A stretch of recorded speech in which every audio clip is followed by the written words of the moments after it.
ప్రతిపక్షాలకు కూడా నా సూచన, ఏది పడితే అది వాగుడు, లేకపోతే మీరు తప్పులు మీరు అప్పులు. పోయినానే చేసినవి రెండే, ఒకటి అడ్డగోలుగా తప్పులు చేసిండు, రెండు విపరీతంగా అప్పులు చేసిండు. ఈ తప్పులతోని అప్పులతోని రాష్ట్రం నిండా మునిగింది.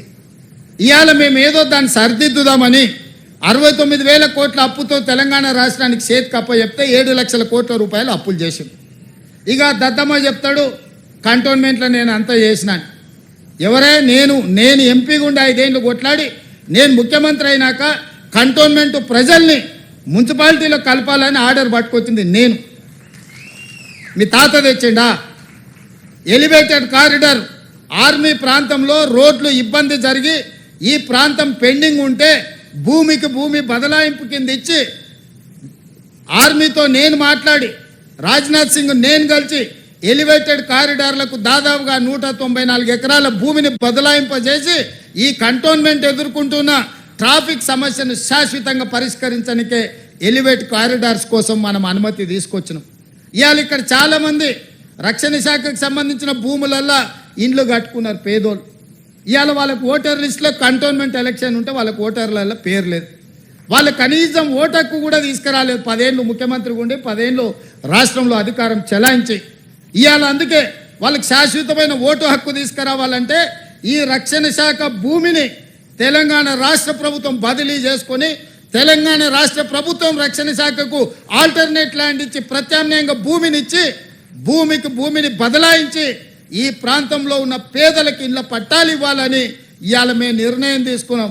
ఇంతకుముందు మిత్రుడు శ్రీ గణేష్ అదే అంశాన్ని నా దృష్టికి తీసుకొచ్చాడు. మా రెవెన్యూ శాఖ మంత్రి గారు నాకు చెప్తున్నారు, అన్న ఎంత భూమి అయినా బదలాయించు, వాళ్ళందరికీ పట్టాలు ఇవ్వాలి అని. ఇవాళ ఇట్లాంటి మంచి కార్యక్రమాలు తీసుకొని మేము ముందుకు వస్తుంటే వాటి మీద సూచనలు చేయకుండా వాటి మీద మాట్లాడకుండా ఇవాళ ఏదేదో మాట్లాడుతున్నాడు. ఆయన మాటలకు మీకు అందరికీ అర్థమై ఉంటుంది. అధికారం కోల్పోవడంతో విచక్షణ కూడా కోల్పోయింది. ఏం మాట్లాడుతున్నాడో ఎందుకు మాట్లాడుతున్నాడో నాకైతే అర్థం కాలే.